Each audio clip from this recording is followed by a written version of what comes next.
So I'm going to provide you with a few tips and pointers on how to properly execute a barbell deadlift more effectively and more efficiently. If you're interested in learning the basics of how to deadlift, I recommend watching my previous video.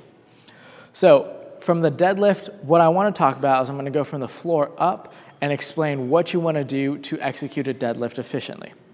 So my feet are going to be hip width apart. So I'm creating a box with my hips and my feet are right in that box, so hip width apart.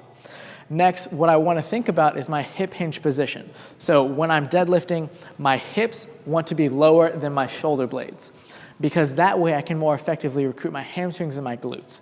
So when I'm in a hip hinge position, I want to feel a stretch in my hamstrings and in my glutes. If I don't feel that stretch, that means I'm not really engaging them as effectively as I could. Next, we're moving our way up.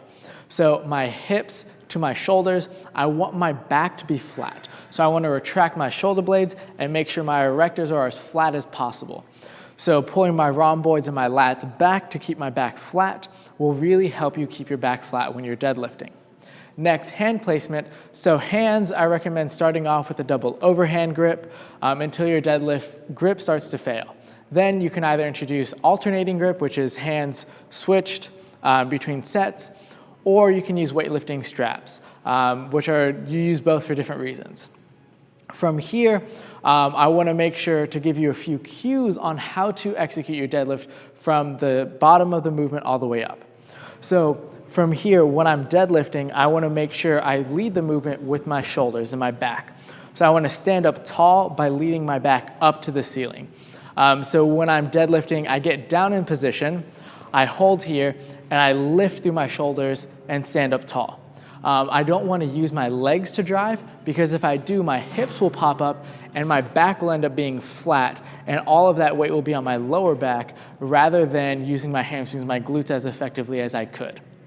So in that bottom, pulling through your shoulders, standing up tall, and making sure you start with that hip hinge position and don't pop up your hips. So next is weightlifting belt. So when you should use a weightlifting belt for deadlifts. Deadlifts and honestly any lift in general, I typically recommend a weightlifting belt when you're either above 85% for your training working weights. So above 85%, either you're training with a really high volume and you know that's going to make your lifts hard. So for the next week or the following workouts, you won't be able to work out to the training level you're wanting to because your lower back is gassed. So that'd be another good reason to introduce your weightlifting belt so you can save your lower back and you can make sure you're effectively hitting your lifts either the next day or the next workout.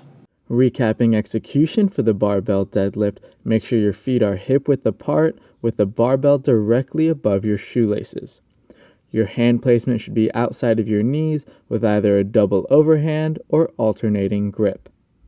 Make sure you incorporate the hip hinge position so your hips are lower than your torso. Prior to lifting, retract your shoulder blades by engaging your rhomboids and your lats and get tension on the bar. Lift through your shoulders and stand up tall by squeezing your glutes and lower back, then return back to the starting position.